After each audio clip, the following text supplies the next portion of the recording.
Worldwide, cardiovascular disease affects the lives of hundreds of millions. Dedicated CardioNerds everywhere are working hard to fight this global epidemic. These are their stories.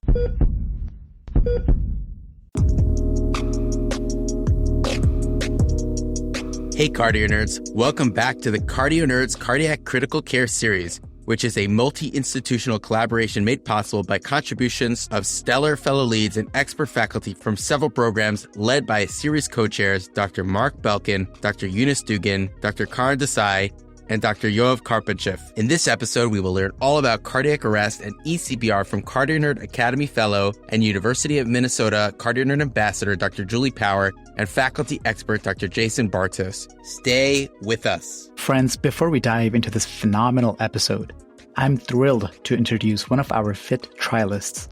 As a reminder, the CardioNerds Clinical Trials Network was founded with a mission to pair equitable trial enrollment with FIT personal and professional development. We are proud to have so far recruited 15 CardioNerds FIT trialists and PI mentors from across America and Canada to support Paraglide HF with mentorship from lead PI Dr. Robert Mentz. The FIT trialists are nominated by site PIs for their accomplishments, academic inclinations, and of course their nerdiness. And I am so proud to welcome our FIT trialist from Mount Sinai, Dr. Jason Feynman, who is nominated by site PI Dr. Anu Lala.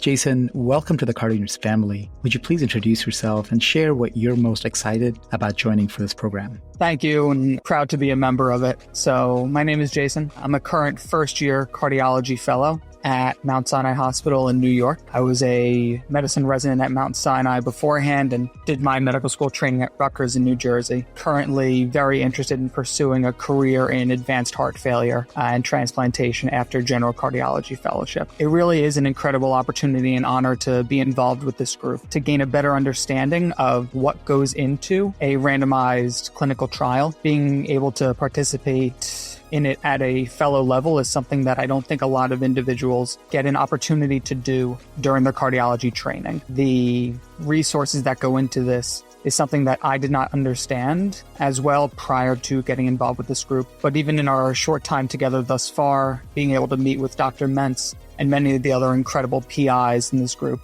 the way that they have already started to mentor us, allow us to really get a better understanding of what a career involved in clinical research is like, is something that I find to be incredibly rewarding. And also to try to really impact some of the inequities in clinical trial research, making sure that we are equitable in who we're reaching out to for our clinical trials, and making sure that we enroll a diverse patient population that accurately reflects the patients that we hope to treat in our future are some of the goals that I have for participating with this group. That was great, Jason, and we very much share those goals as part of the wider group. And you hit the nail on the head in terms of the mentorship that we are all getting from the PIs of this trial. You specifically are working so closely with Dr. Anulala, and she's contributed to a variety of CardioNerds projects so far, and we've just really enjoyed working with her in numerous capacities. I'd love to hear from your perspective. You've been at Mount Sinai for residency. You're working close with Dr. Lala now. Tell us a little bit about what that relationship has been like.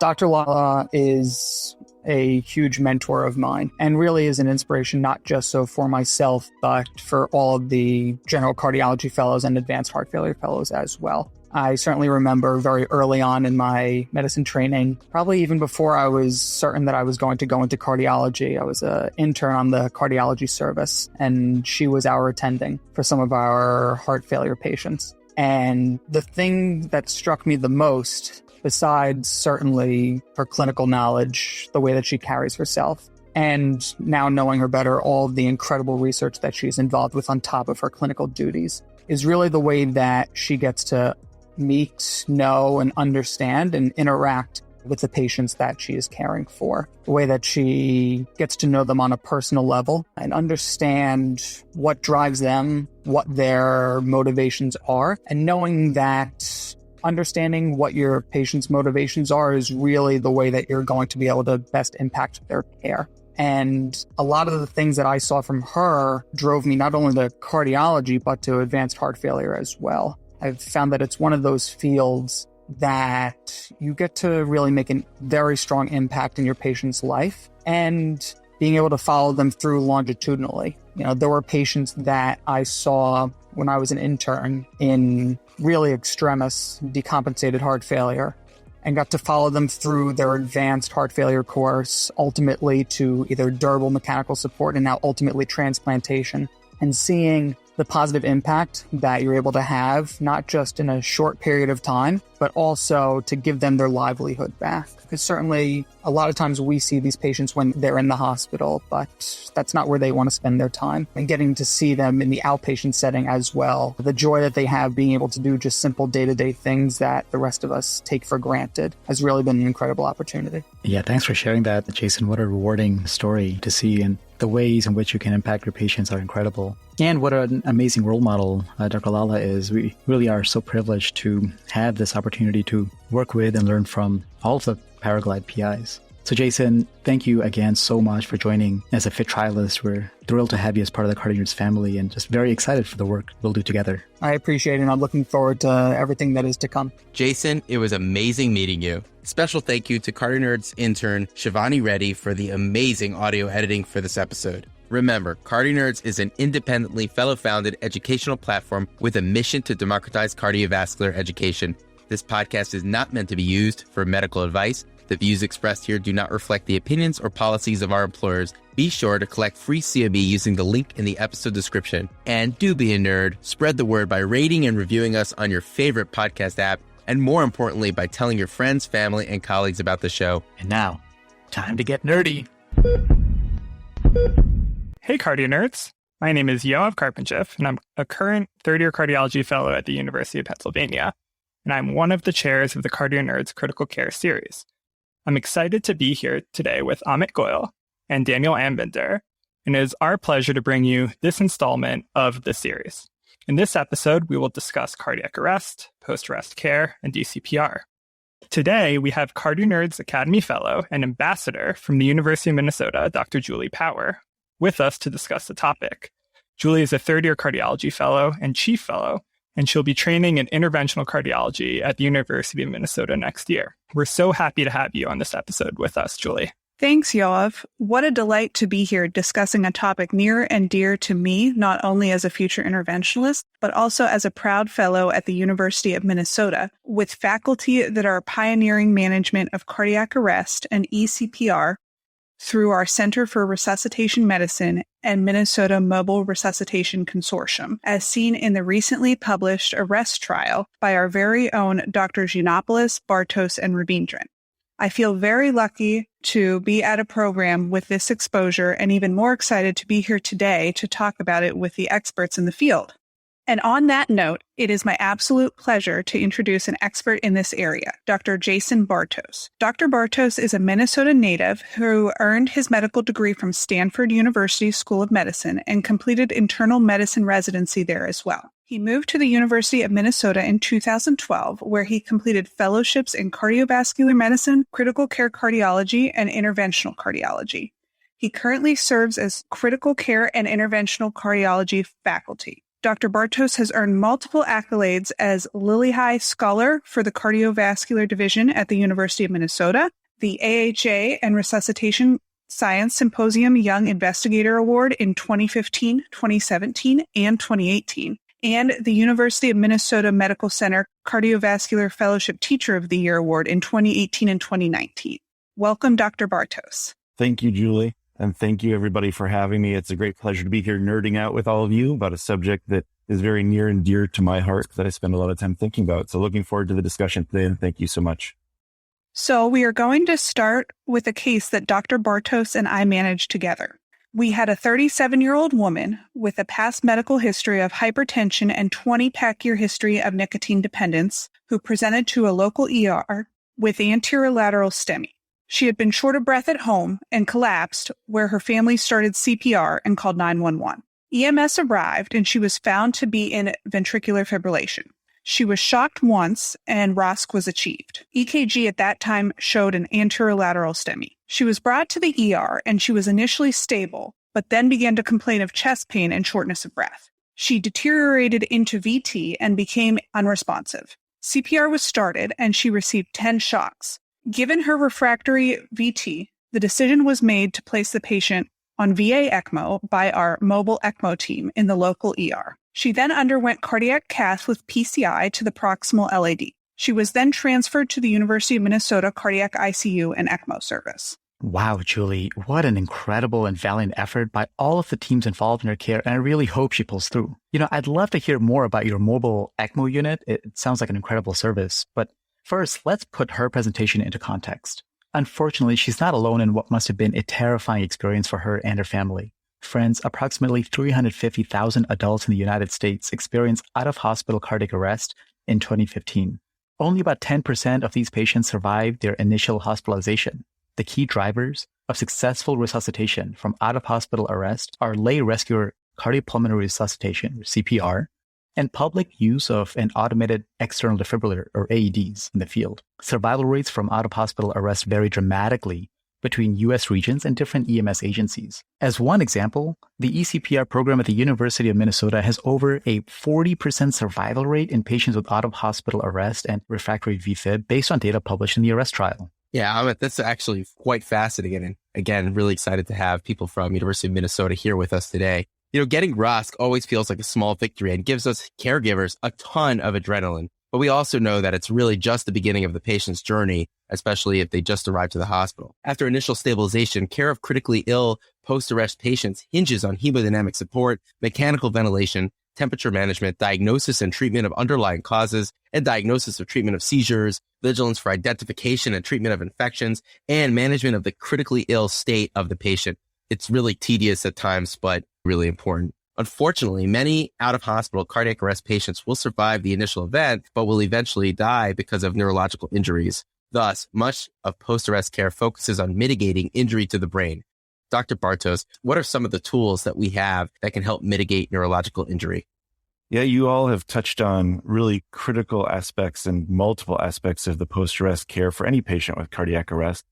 And like the case that Julie described, these patients with refractory cardiac arrest often have an average of an hour of CPR, multiple shocks, and they can have trauma as well as injury from the ischemic event. So really, the post-arrest care needs to focus on all aspects of the recovery of these patients. For people with refractory cardiac arrest in particular, but really in all patients with cardiac arrest, the foundation of recovery is hemodynamic stability. And that's where the ECMO and eCPR comes in for those patients to provide that hemodynamic foundation so that you can then provide the other services to recover the patient through all of their other injuries. Beyond that hemodynamic foundation is things, as you mentioned, like seizures, neurologic recovery. That's the number one killer of patients who do achieve ROSC or at least admitted to the hospital. Over half of them, and in many cohorts, around 75% of them or more, are dying of neurologic injury. And so the monitoring and prognostication is critical, as well as any treatments you can provide to alleviate that neurologic injury and prevent injury. In addition, the cardiac injury is obviously important as well. And we don't want to have decreased cardiac function in the long term, nor do we want hemodynamic stability in the short run. And so treatments to provide that hemodynamic stability and cardiac recovery are also important. But then every other system, and I often refer to these patients as having pan-system organ failure. So there's pulmonary injury, there's liver injury, kidney injury. All of those require very well delivered and thought out critical care strategies like any other patient in the ICU, but with expertise in particular for those patients with cardiac arrest. And then the last thing that I think is less understood and less well observed in patients with cardiac arrest is the trauma component. And we see that in a very extreme way in the refractory patients because of that 1 hour of CPR, pneumothoraces, hemothoraces. They may fall down the stairs when they arrest, a number of traumatic issues that can arise, and really screening these patients. And you've seen a trend in recent years toward pan scanning, sort of treating these patients on arrival to the hospital like a trauma patient. And we're really moving that direction with this population as well. So if you think about all of that together, the number one component that you need, or number one factor you need in a good post-arrest care program, is a multidisciplinary team who can take care of all of that. And while there are many people who are very good at taking care of cardiac arrest patients, no one person can do everything with this patient population. And you have fundamental expertise in cardiac arrest in a core group, but you still need to bring in other practitioners to provide these other resources. So back to our patient. In addition to VA ECMO, the decision was made to cool our patient to 34 degrees Celsius for 24 hours. Potential benefits of deeper cooling include a decrease in metabolic demand, decreased intracranial pressure, and suppression of seizure activity. Well, that sure sounds like a lot of benefits, but of course, everything we do has a trade-off. Julie, would you mind reviewing the downsides of targeted temperature management that we should remain wary of in considering this? Of course, Amit. Targeted temperature management does have significant risks that need to be discussed and on the forefront of our minds. Let's cover 5 issues. First is clotting. Core temperatures below 35 degrees Celsius impede the clotting cascade and platelet function, though this has not been demonstrated by in vivo studies. Because of this, if a patient develops significant non-compressible bleeding while undergoing targeted temperature management, consideration should be given to actively rewarming the patient. The next issue is shivering. Shivering is a natural response to hypothermia, and suppression of shivering is crucial for targeted temperature management. Strategies for suppression of shivering include propofol infusion, fentanyl, and Versed infusions. We can use midazolam or Versed instead of propofol if the patient is on multiple pressors and hypotension is an issue. However, we need to take into consideration that hypothermia reduces clearance and excretion of midazolam, so the patient may require time to metabolize in subsequent hospital days. Dexmedetomidine, or Precedex, is also effective, but side effects of bradycardia can limit its use, especially as we see patients that are hypothermic be more prone to bradycardia as well. The next strategy is neuromuscular blocking agents, which are highly effective at preventing shivering, but confound the neurologic examination and may mask seizure. Patients need to be deeply sedated following train of 4 for this. The third issue to discuss is that hypothermia slows cardiac conduction, leading to bradycardia and QT prolongation, which can exacerbate underlying arrhythmias such as VT or VF. This can also be exacerbated, as I mentioned, by Precedex, which is one of the sedating medications that prevents shivering. There are comparable results with defibrillation during hypothermia as normothermia. The fourth issue with targeted temperature management is diuresis increases with hypothermia, potentially leading to electrolyte loss of potassium, magnesium, and phosphorus. Electrolytes need to be frequently monitored. Total body potassium may not actually be low due to cellular shifts, thus conservative replacement is recommended. At the University of Minnesota, we replete at a potassium of less than 3.0, while targeted temperature management is ongoing to avoid rebound hyperkalemia. We also check labs every 6 hours at minimum. The fifth issue is insulin resistance, so we need to keep a close eye on our patients' blood sugars and other metabolic markers. Dr. Bartos, do you have anything to add? Julie, I think you've done a great job of outlining the issues that come along with targeted temperature management. Looking at the trials of targeted temperature management, the one side effect and complication that becomes significant in the patients who receive hypothermia is really arrhythmia. And while it's not well described in the studies, generally that's interpreted to be bradycardia related to the cooling. And so bradycardia can be addressed in a number of different ways and is not necessarily an immediately life-threatening scenario that would require halting of the hypothermia as much as further treatment and an alternate plan. In some cases, it does require early rewarming or an alternate choice of temperature. The other issues, including bleeding, insulin resistance, diuresis, are all things that we see and are things that we can address if we need to. The bleeding issues tend to occur at colder temperatures, at least clinically, and so are not significant in the clinical trials that look at that, comparing normothermic to hypothermic patients. Thanks, Dr. Bartos. Targeted temperature management continues to be a hotly discussed topic, and there's constant debate as to what temperature is most beneficial for cooling. The 2020 AHA guidelines for CPR and emergency cardiovascular care recommend prompt initiation of targeted temperature management for all patients who do not follow commands after return of spontaneous circulation. This is to ensure optimal functional and neurologic outcome. TTM between 32 and 36 Celsius for at least 24 hours is currently recommended for all cardiac rhythms in both out-of-hospital and in-hospital cardiac arrest. However, many uncertainties within the topic of targeted temperature management remain, including whether temperature should vary on the basis of patient characteristics, how long targeted temperature management should be maintained, and how quickly it should be started. When rewarming, most institutions target a rate of 0.25 to 0.5 Celsius per hour. Preclinical studies show loss of benefits of therapeutic hypothermia with a rate of rewarming greater than 0.5 Celsius per hour. Randomized trials have not shown improvement of outcomes when pre-hospital initiation of therapeutic hypothermia has been tried. Trials have shown conflicting evidence regarding outcomes in rate and rapidity of cooling. Clearly, we need further trials enrolling based on presenting neurologic injury and status to determine optimal management. Dr. Bartos, can you elaborate how you manage the nuances of targeted temperature management and how the newly published TTM2 trial has changed your management? Absolutely. That's a great question. It's probably the most hotly debated topic right now in the field of cardiac arrest. And despite being one of the best studied topics in the world of cardiac arrest, it still leaves many questions to be answered and future studies that are necessary. I think the most important thing to think about when we're talking about TTM, targeted temperature management, as a treatment, not as a trial, is how we apply it to different patient populations.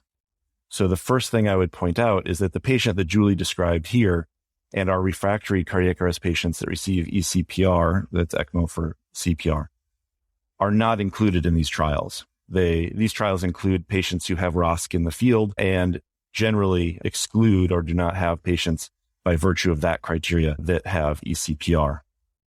Therefore, you can't really use these trials to determine what we should do in that population.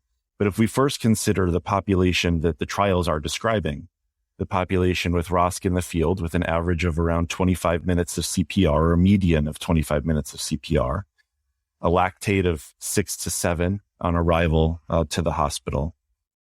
These patients have been examined through multiple trials over the course of the last couple decades. Those first trials that really sparked a desire and belief that this may be a useful therapy started in the early 2000s, where patients that received cooling, this is the OHCA trial and Bernard trial, patients that received cooling had significantly better survival compared to those that were not cooled. The criticism from those trials was that a lot of those patients that were not cooled had fever, and hence this TTM trial was born, a 33 versus 36 degree trial, and looking to see, can you determine the difference between a tightly controlled 36 degree group that would not have fever versus much deeper cooling at 33 degrees. And also keep in mind that when I say deep cooling, I mean deeper relatively, because we cool people in the OR to 18 degrees for different surgeries. So 33 degrees is still quite warm by those surgical standards when we intentionally cool in that setting. But that said, 33 versus 36 degrees, most people probably have heard or read or remember that there was no difference between those two groups. So the next trial, a TTM2 trial, comes along looking to see, is it really 36 degrees that is the same as 33, or is it normothermia? Because again, the goal was to prevent fever, and 36 degrees is still very much a colder than normal temperature.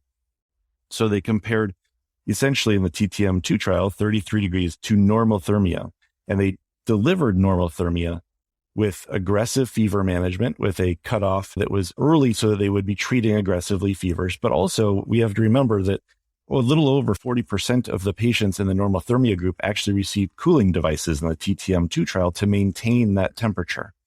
So there is very much active treatment happening in that normothermic group. These are not patients that were left to be at whatever temperature their body chose. They were actively controlled. And they compared that to 33 degrees. And obviously in the 33 degree group, the vast majority of people received a cooling device. Now, there are a few caveats to this study, or a few things to consider. One caveat is that anytime you're doing a clinical trial, you have to, in most cases, randomize patients, and that requires a duration of time to randomize. So in the TTM2 trial, on average, from the cardiac arrest to randomization time was about 2 hours. That it builds in a delay in the therapy. In addition, in all cooling trials, there is a delay to reach that goal temperature because it takes time to achieve that. And so that actual therapy of 33 degrees does not start at minute 1. It actually starts somewhere in the 7 to 10 hour range for this trial. And so this is really assessing two therapies that start with a significant delay.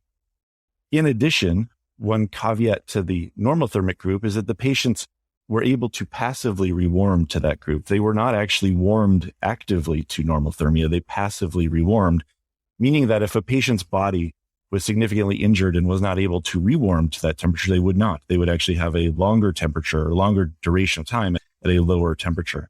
And on average, these patients arrived with a temperature of about 35.5 degrees. So they were arriving with therapeutic hypothermia below the 36-degree cutoff that would have been used in the TTM trial.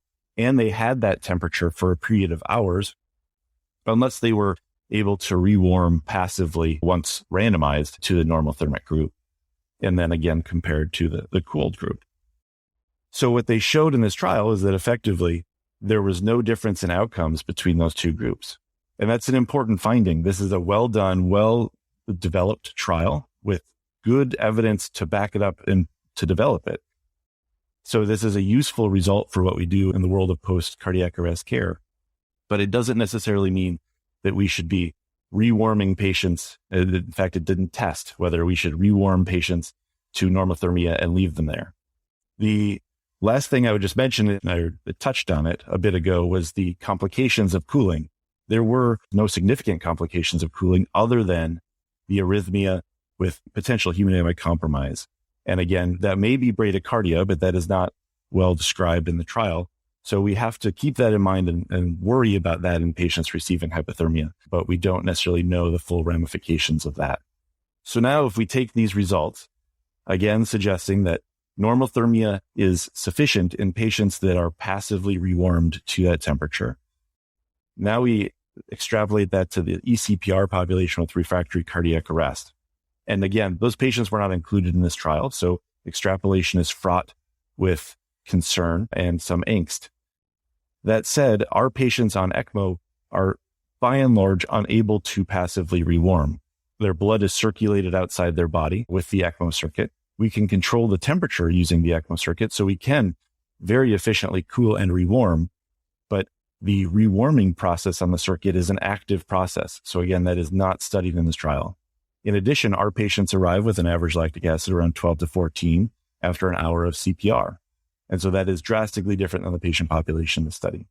So as I think about hypothermia and targeted temperature management, using other smaller sub-studies or cohorts from different programs, Dr. Calloway has a very nice study where looking at the severity of injury from cardiac arrest in relationship to potential benefit from hypothermia, showing that those patients with more severe neurologic injury may actually benefit more from hypothermia than targeted temperature management at a lower temperature.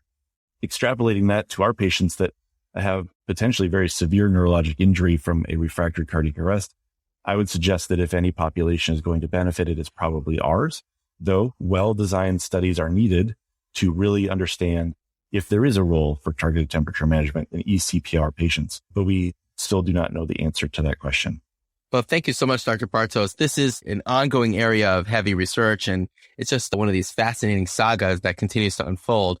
And on the subject of hypothermia, really tying it in, I'm proud to say that I worked in the lab of Dr. Henry Halperin Hopkins, which is where actually Dr. Dimitri Yiannopoulos started off. And he did some really cool studies at the time where they took swine animals and induced PEA and basically immediately started hypothermia. And, they showed this like remarkable neurological benefit. And obviously animal studies taking it to humans is a little bit tricky. And also, the hypothermia protocol that he used was instantaneous. So as soon as the arrest started, hypothermia was induced, which is not what we see on the field, as you talked about earlier. So some of the limitations of the in-human studies. So they're actually currently working on, and I was working on this project as well, somehow trying to get hypothermia using some agents like, different peptides to induce hypothermia or the effect of hypothermia without actually having to physically cool the animals. And somehow potentially this may translate to humans and may help achieve getting the benefits of hypothermia without some of the costs that we just delineated. Yeah, so I think what you just pointed out is a very critical point, and certainly the work of Dr. Halperin is world-renowned, and you're in a very good place there working with him. One of the issues of hypothermia is that it is a general full-body treatment. And what we're really targeting, at least in the sense of our patient population in cardiac arrest, is really neurologic impairment and neurologic injury. So to the extent that you can develop therapies that would take away the generalized treatment aspects of it and focus it on neurologic recovery and capitalizing on the recovery pathways and the survival pathways that are triggered by hypothermia in the brain specifically, that could lead to dramatic advances that would eliminate these potential side effects while still providing that benefit. And I think that's great work, and I commend you for doing it. It kind of seems like providing hypothermia to patients is like giving people foxglove, but we still have to figure out what the digoxin of hypothermia is.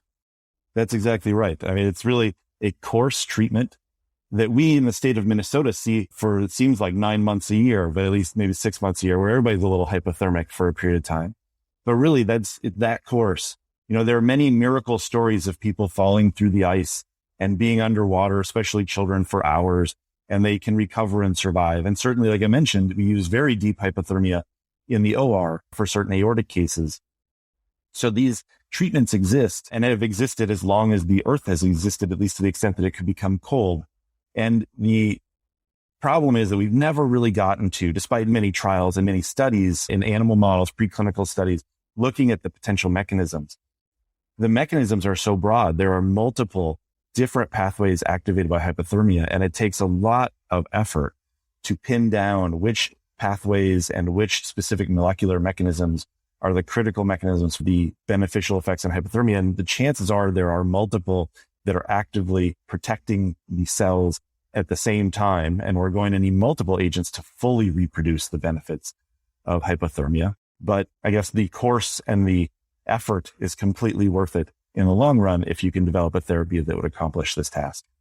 That's perfect. Thank you, Dr. Bartos. And I agree, like working with Dr. Halpern has been an absolute mind-blowing experience. And speaking of which, our recent work that we did with PEA, we wanted to demonstrate the ability of cause of a acute coronary occlusion directly leading to pulsal electrical activity. And we were able to publish recently in JAWA how we could induce an LAD infarct by using a balloon occlusion, and in the right animal cause pulsal electrical activity almost instantaneously within 1 to 2 minutes after balloon occlusion, serving as a model for pulsal electrical activity in ischemia. Obviously not going into that here, but selection of appropriate patients to pursue revascularization and consideration for the timing of revascularization in patients with recent cardiac arrest is also very important and also being actively investigated. Coronary artery disease is common in the setting of cardiac arrest, with up to 96% of patients with STEMI on post-resuscitation ECG and up to 85% of refractory out-of-hospital VF or VT arrests.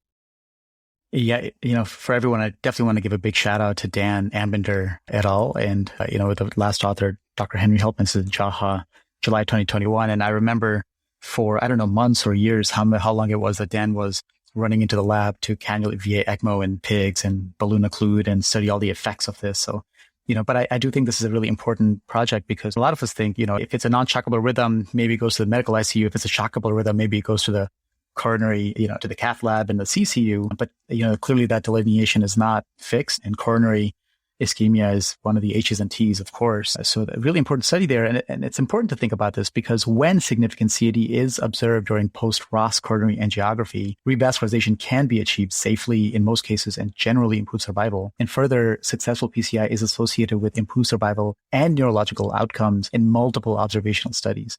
So, guidelines recommend emergent coronary angiography for patients with ST segment elevation on the post-ROSC ECG. But still, the role or timing of revascularization post-ROSC in patients without a STEMI or shock is unclear. And I think this is really, just from personal experience, an area of great discomfort for myself and an area where I see the greatest heterogeneity in care. The role of CAD in cardiac arrest with non-shockable rhythms is not completely known, but again, Dan's work is helping to clarify this. So, Julie, what's your approach over there at the University of Minnesota?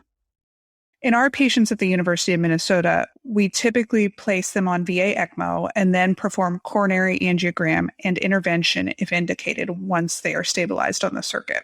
As we discussed, our patient underwent immediate PCI with drug-eluting stent to the proximal LAD after being placed on VA ECMO. Her other arteries looked angiographically normal. We will have a dedicated episode on coronary revascularization and cardiogenic shock later in this series. But Dr. Bartos, is there anything you would like to add with regards to decision for and timing of post-arrest coronary angiography? Yeah, this is the second most hotly debated topic in the world of cardiac arrest right now. And I think it's a very useful topic because of the debate. The debate helps us learn. So if I may take one step aside, because there was a very important point made about where these patients go with VF versus PEA and who needs what. And I think that's important in respect to coronary artery disease, but it's also a concept in the world of post-arrest care. I think that what we're seeing is that there are distinctions, absolutely, between different types of cardiac arrest in their etiologies and the treatments they need. But the fundamentals of neurologic injury, the PAN system organ failure, are similar. And what you really need for the care of these patients is people who are expert in the care of patients that are post-cardiac arrest. And so I think those distinctions between the MICU and the SICU and the cardiac ICU and all those things fall away to just needing experts in the care of these patients. And I think this is where cardiac intensivists and cardiology critical care really finds a sweet spot. In addition to care of cardiogenic shock and heart failure and all these other cardiology etiologies in the patients, cardiac arrest bridges so many aspects of cardiology with neurocritical care and medical critical care and complex event management and trauma, that really having people who are trained in critical care and cardiology is a very large advantage. So I think this is a great field for people who are interested in cardiology and critical care. Now, to the point of the coronary arteries. So there are a number of trials looking at this as well. And I think you mentioned the previous cohort studies, and we have a scientific statement published a couple of years ago that really put all this together in terms of summary of the previous trials. But there are trials that have come out since that scientific statement that have caused the controversy about coronary artery disease. And I think people had focused on shockable rhythms because the cohorts that had included shockable rhythms showed a high prevalence of coronary artery disease. And if you think about any treatment that's really meant to reverse an etiology, if the etiology isn't there, there's no benefit of the treatment. And so the patients who are most likely to benefit from coronary angiography and subsequent potential for PCI would be those that are most likely to have a culprit lesion that needs to be reversed or revascularized. Those patients, as was mentioned, are STEMI patients, people that are post-arrest but have ST elevation on their EKG after they achieve ROSC. Those patients are treated by guidelines and by most practitioners essentially like a standard STEMI patient. They come in, they go emergently to the cath lab, and they are revascularized. Patients without STEMI on the EKG after they achieve ROSC are much more controversial. And there are two trials, the COACT trial and the Tomahawk trial, that look at that population, people without ST elevation on their EKG after they achieve ROSC after a cardiac arrest. Now, the most recent trial, the Tomahawk trial, confirmed largely the findings of the COACT trial. Essentially, delayed versus immediate coronary angiography and revascularization as indicated did not have a significant benefit. But very importantly, they excluded patients with STEMI on their EKG and those with cardiogenic shock. So they excluded two high-risk groups, which really brings down the likelihood of having a culprit lesion that needs to be revascularized. They were certainly present in those populations, but they were not 100% of the patients. They weren't even the majority of the patients that had culprit lesions. So the trials are looking at a population which we see every day, the population of people without ST elevation on that EKG, but they suggest that population, if completely hemodynamically stable and otherwise doing well, or that don't have ST elevation on their EKG, that you can wait and delay their angiography. Now, that would be something similar to treatment for an NSTEMI. So really what we're seeing is phenotype of STEMI versus NSTEMI being applied to cardiac arrest, and it seems to apply relatively similarly. But there is still much more to know. Importantly, then again, thinking about this population compared to the eCPR population. So eCPR can be applied to any type of cardiac arrest in any situation. If it's applied to patients with shockable rhythm like ours at the University of Minnesota, what we see is 85% of those patients having significant coronary artery disease, evenly split roughly between 1, 2, and 3 vessel disease. So some very complex disease. Syntax score around 29 on average in our published study. So these patients have complex coronary disease with a high likelihood of culprit lesions, acute thrombotic lesions in over 60% of those patients. We've done it in some cases, but it's very challenging to fix that coronary disease without hemodynamic stability so that you can do all the things you need to do from an interventional technique perspective. So ongoing CPR, yes, you can fix some lesions, and maybe you could get some of those patients back. We don't have that trial actually to take them with ongoing CPR and revascularize and see if we can get those patients back and improve outcomes. But fixing these complex lesions and multi-vessel disease is very challenging in that situation. And the ECMO part of eCPR provides that hemodynamic stability so that you have the scenario and the setting to do some complex coronary intervention. And so there's that benefit for those patients as well. That those patients, again, with eCPR are getting CPR for an hour. They have a lactate 12 to 14, as compared to the patients in the Tomahawk trial that were getting CPR on average for about 15 minutes and had a lactate around 5 with a pH of 7.2. So those patients are a very different group, and we need to separate that from eCPR. We don't know what the role of coronary angiography and PCI is in eCPR.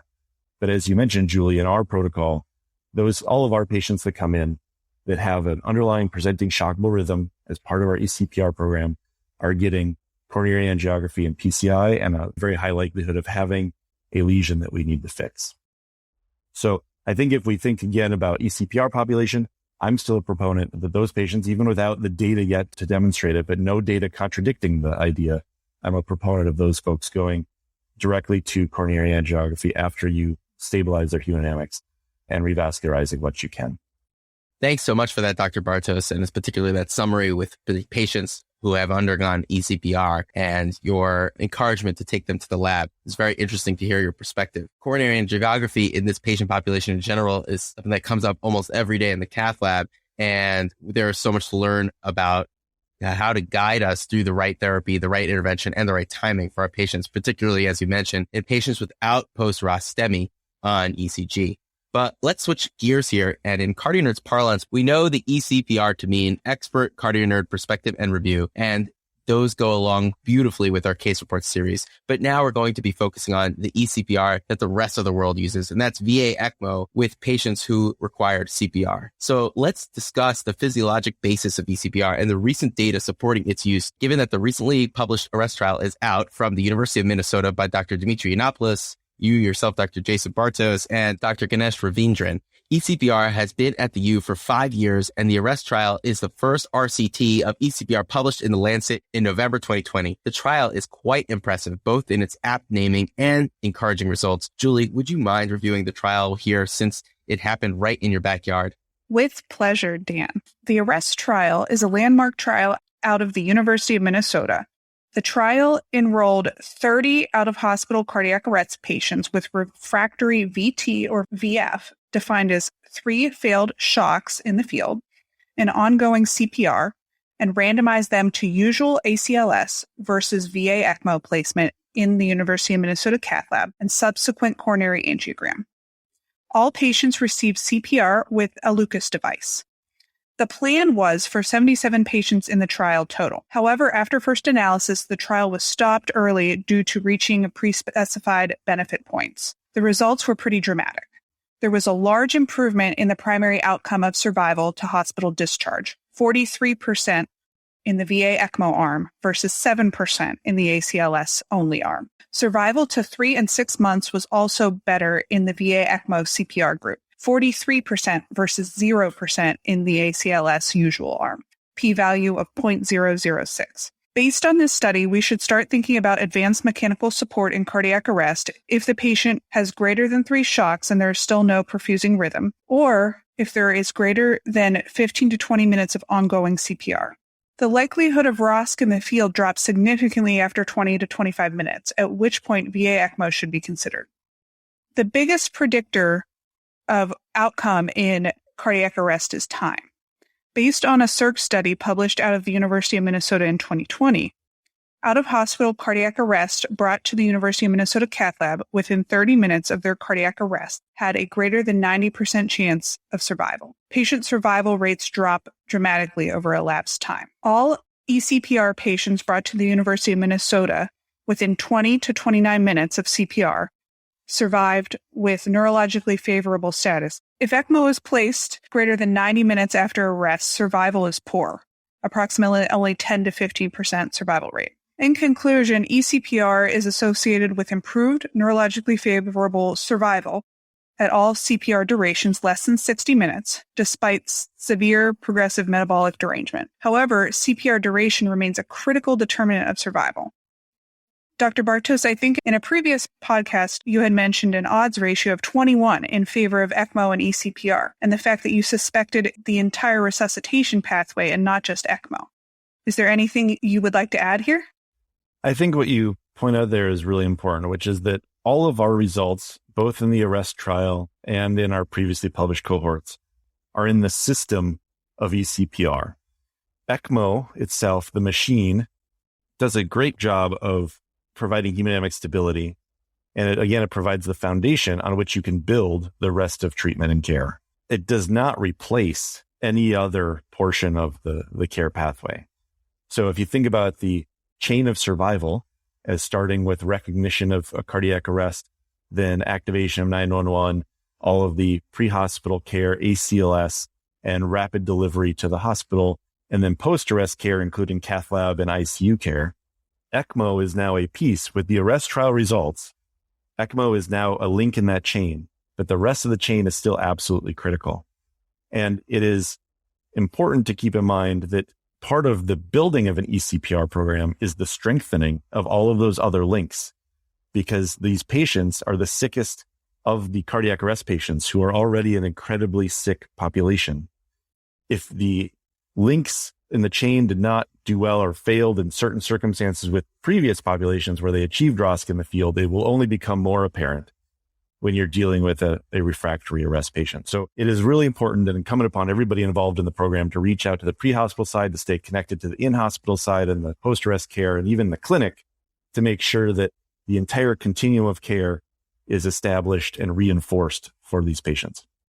Now, the ARREST trial in particular was a multi-EMS system trial, which is important. It wasn't just one EMS system. It suggests that there's some generalizability across EMS systems, but it was one hospital. It was a single center from the perspective of cannulation and post-arrest care, and that was our center.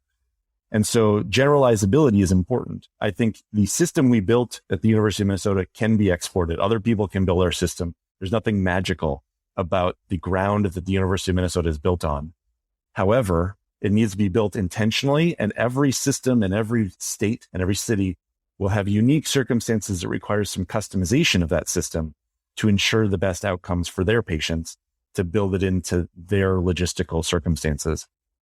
So as you look at those results and you say 43% survival versus 7% survival at discharge, those differences are great, and they are very consistent with what we had seen with our previous cohort study. So it was very reassuring to us that we could actually do this also in a randomized controlled trial, looking at the two groups. And we weren't cherry picking patients for our previous cohort studies, that we truly were giving them the care that we would give any of our refractory cardiac arrest patients who fit those criteria. We still need to keep in mind that it isn't immediately generalizable throughout the nation. It isn't something where we can just plop it down in any hospital and have it take root. We really do need to build, and those places need to build those programs. Now, as you also mentioned, one of the most critical components, and probably the most critical component in terms of predicting survival, is time from initiation of professional CPR to delivery of ECMO and initiation of flow through ECMO. And that's what that circulation paper showed, is that if patients get to us within 30 minutes, we have at that point, and still actually 100% survival. We have yet to lose a patient who gets to us within 30 minutes, but very few patients do. The logistics of mobilizing from the scene, extricating them from the scene, and transporting them to our hospital require more than 30 minutes in almost all cases. So that group is very small. But after that point, we lose 25% with every 10 minutes. And that's compared to the ALPS trial, which was the amiodarone arm of the ALPS trial, the trial comparing amiodarone to lidocaine to placebo in patients who were refractory to at least one shock. And that was a very well done trial, which is why we used that amiodarone arm of that trial as a comparison group, saying this is standard, if not better than standard, ACLS and these well-trained paramedics that are part of this trial. And when you compare that group, who had at best around 65% survival, with people that received 0 to 9 minutes of CPR, and they lost 17% of people with every 10 minutes thereafter, we were significantly more able to provide good outcomes to our patients, significantly higher survival in the eCPR arm than in that amiodarone arm of the ALPS trial. And we had survivors that had much longer durations of CPR. Instead of having the last survivor at less than 40 minutes of CPR in the ALPS trial, we had survivors all the way out to 98 minutes of CPR, granted with that decrement in survival over time. So eCPR is a powerful tool. It is a very important tool to have for these refractory patients. And in many patients, it's the only way they have a chance to survive. But at the same time, we need to keep in mind the entire system at play and make sure that we don't just focus on the pump. It is really about the entire system involved. Thank you, Dr. Bartos. And congratulations for all of the incredible success for your resuscitation program and all the work that you're doing at the University of Minnesota. These are truly very impressive results, but as you've been getting at, they're the product of significant investment and resources, training and maintaining a consistent and high quality and high volume system of care that you have there at the University of Minnesota. I agree with your concerns about the generalizability, cost efficiency, and maintaining strict patient selection. So let's talk a little bit about generalizability. In urban settings around the world, it's often difficult for patients to be treated in the hospital within 45 to 60 minutes of cardiac arrest, even with a load and go strategy. This is a very good point, Yoav, and exactly why Paris designed a system in 2011 where ECMO was available to treat patients on the seat. The eCPR team was initially alerted and put on standby in cases of witnessed out-of-hospital cardiac arrest for patients under the age of 70, and the team could be requested after 10 minutes of unsuccessful ACLS. eCPR was implemented early and in the field after just 20 minutes of CPR with an AED. Again, time is the most important factor. The team is secondarily canceled if ROSC occurs during ACLS or if there's no indication for eCPR. With this strategy, patients previously too far to reach an eCPR center have become eligible, thus allowing greater equity of care. Dr. Bartos, what are your thoughts on the added value and challenges of instituting eCPR in the field? As an interventional cardiologist, it's hard to step outside of the cath lab to do certain procedures where you're comfortable, you have your team, you have your supplies, and you're used to operating. It's that much harder to go outside the door of the hospital. And paramedics do this every day in inclement circumstances, and they have a set number of procedures that they're doing in the pre-hospital setting. But eCPR is more complex than those procedures, both in its steps and its details of the procedure, but also in the need for sterility and protection from the elements. And so it's a significant challenge. And I commend, as I have repeatedly in the past as well, I commend the folks in Paris and others who have tried pre-hospital ECMO and eCPR. It is a distinct challenge. And they have successfully cannulated many patients. So they are definitely to be commended for that. What we see in their published studies is that their results have not reached that point of 40% survival. And they'll be the first ones to say that they're continuing to evolve and improve their program as they work through the logistical hurdles of doing this in the pre-hospital setting. And as you mentioned also, time is so critical for these patients. So in the setting where you cannot reach the hospital with your patient, pre-hospital ECMO is the ideal circumstance. We at the University of Minnesota and in the Twin City area have developed the Minnesota Mobile Resuscitation Program, where we reach out and we now cannulate patients in emergency departments. So still in a hospital setting, but emergency departments around our hospital with a centralized eCPR team to reach those patients that much faster. If they can rendezvous with our team at a hospital closer to them, then we can cut a few minutes off. Now, what we saw in the first 4 months of that program is that we essentially gathered about 2 years worth of patients in the 4-month period, which tells you that we really, instead of decreasing the time to ECMO, which we did for some, but what we did primarily was actually extend our reach. We had patients coming from further away than we had before because now they could rendezvous at the closer center. And so our time to ECMO decreased by only 8 minutes compared to our previous program, even though we have now cut the distance in half, but that's expanded our reach, which is also an important goal. It brings up the question of development of multiple eCPR centers and how you work the logistics of a statewide or nationwide eCPR program. Because the more centers you have, the more you could actually decrease the time to ECMO rather than just extending the reach. That said, the next step of our program is to go to the patient's doorstep with a specially designed truck, which is essentially a mobile cath lab, which provides the benefits of both. So it now increases the comfort of those of us who work in a hospital-based setting, because the hospital-based setting is moving with us, and we can still have our supplies and our resources and our tools and our team right there with us. But we're also decreasing the time to eCPR and time to ECMO for these patients with cardiac arrest by bringing that all to them. We don't have data yet to demonstrate the outcomes of that, but we're very much looking forward to it. And it's exciting to hopefully be able to provide this much faster. As I mentioned, for patients that get to us within 30 minutes, we have yet to lose a patient. The survival is still 100%. And for that to be even possible, even if we got to 75% survival for these refractory cardiac arrest patients that really essentially have 0% or 7% in the trial chance of survival to hospital discharge, that'll be an impressive and exciting moment to see that we can provide that and really move the dial that far towards survival. I mean, it is unbelievable thinking about a mobile cath lab. And it's like, I almost can't imagine, but Julie has been raving about how cool it is. And so I'm excited to see the implementation of it, how it does bring this therapy to patients in need in the right time. So, instituting VA ECMO safely and expeditiously for the appropriately selected patients is a tall order, but it sounds like you all are taking a good crack at it. But even when everything does go right, we are far from celebrating, and the patient just has begun the fight of their life. So Julie, once a patient is on VA ECMO and has coronary angiography with possible PCI, where do we go from there? What's the next steps? Very good question. After leaving the cath lab, our ICU ECMO service owns the patient as a primary service through discharge.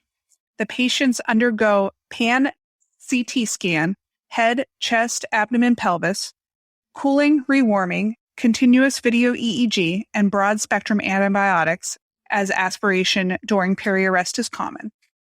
We then wait a week before we start prognosticating with assistance from neurology, cardiac surgery, and other consulting teams. Aggressive care at every level is required for these patients to survive, given their numerous critical care issues. They are often trauma on top of cardiac arrest on top of STEMI. Like I said, we pan-scan CT, head, chest, abdomen, pelvis on our patients after ECMO is placed, but it remains to be determined if before or after cath lab and cannulation is beneficial.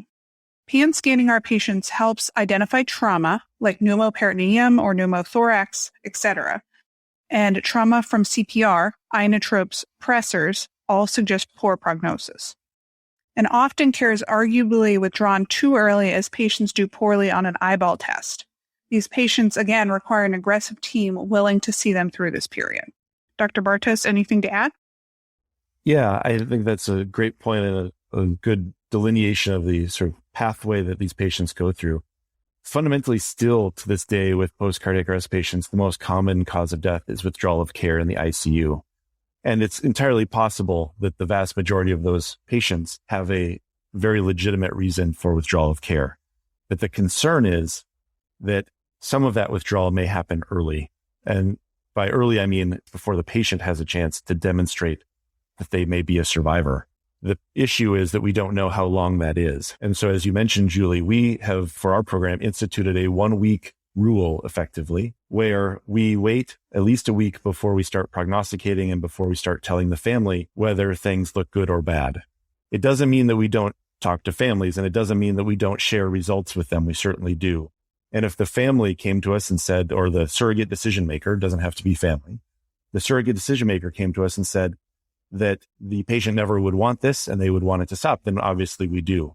That said, if we don't have those definitive criteria or that definitive guidance to decide the path forward, then we wait and give them a chance to show us signs of how they may do.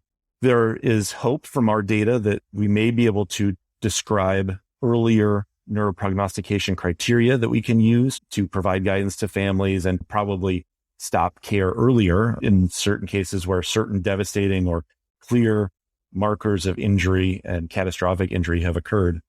But it's still one of the most difficult things we do to understand and put together the full picture of the patient and talk to families about it with any level of certainty in those first few days, because we just don't know. And what we've seen is that the recovery is very long for these patients. So when we've given them a week, patients have often taken that full week. About half of the patients are following commands within a week. But if we look at only our survivors, the other half take much longer. And so we can have patients up to 2 weeks who are in a coma that entire time and then start to follow commands later. And it really makes us all wonder when we really know that somebody's going to do poorly. It's a dramatic challenge, and we need a lot more study and a lot more data to help guide that process in particular. Thank you, Dr. Bartos, for those comments. And yeah, the initial resuscitation effort, plus or minus the use of VA ECMO, is just the beginning of a long road ahead, as you all outlined. So with this in mind, Julie, let's get back to our patient. How did she do? Our patient did well on VA ECMO and was decannulated after 4 days with post-decannulation echocardiogram showing an EF of 55 to 60% from initially 10 to 20%. She was extubated later that week and eventually discharged on goal-directed medical therapy. Care for post-cardiac arrest patients is resource-intensive and requires coordination from multiple specialties. Facilities that manage over 50 post-cardiac arrest patients per year have better outcomes when compared to those that care for fewer. Centers that have cardiac catheterization capabilities demonstrate better outcomes in this population as well. Our patients, including this one, even see Dr. Jason Bartos and other critical care staff in clinic for follow-up. This being said, I would like to give a shout out to all of the physicians, consultants, fellows, APPs, cath lab nurses and techs, ICU nurses, perfusionists and RT, EMS, paramedics, our mobile ECMO team, PT, OT, and speech and language pathology that help make our program possible. It truly takes a village. Dr. Bartos, what makes your heart flutter about caring for the critically ill in the cardiac ICU? So many things make my heart flutter when dealing with this patient population. I think the challenge of it is absolutely phenomenal and is really enticing to people like us who work in the cath lab, in the critical care setting, who really love physiology and love to think about how the body works and how the human is built from the body. I think the complexities of the social dynamics and working with families in this situation is incredibly challenging, but incredibly rewarding. You are, as a person taking care of their loved one, you are their link to everything they know about the situation and that circumstance. There is no place they can Google or look up online information about this population. They may find things that we need to talk about, but fundamentally, the source of knowledge comes from us and our experience and the particular circumstances of that person's story and cardiac arrest. And on top of that, those family members are so gracious and oftentimes are heroes in this story. And I will never forget one of the first patients that we had come through our program who was driving down the freeway at a rate of speed around 60, 65 miles an hour and had a cardiac arrest while he was driving. His wife grabbed the steering wheel and drove them off the road, off of the freeway at a high rate of speed because he had passed out and was out of control in the vehicle. She had the presence of mind to drive them off the road, stop the vehicle in the median or in the ditch, jump out of the vehicle, pull him out of the driver's seat and do CPR. That person deserves a medal. That person is a hero. And I get to work with those people every single day and try to take care of their loved ones. And to me, you can't beat that. And then at the end, the whole entire continuum of care, it is incredibly rewarding to see these people come back in clinic, living a full, normal, happy life, back with their family, back with their kids, back on vacation and work and doing everything that they loved before. And actually oftentimes having a new lease on life and a new perspective on life that they've actually made some improvements they've been meaning to make before.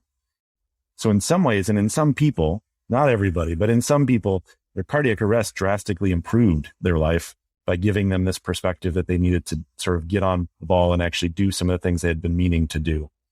And I think it's incredibly rewarding to see the humanity in that. And in addition to the science and the physiology and all the things that I love nerding out about all the time, you get to see the best of humanity in these circumstances as well.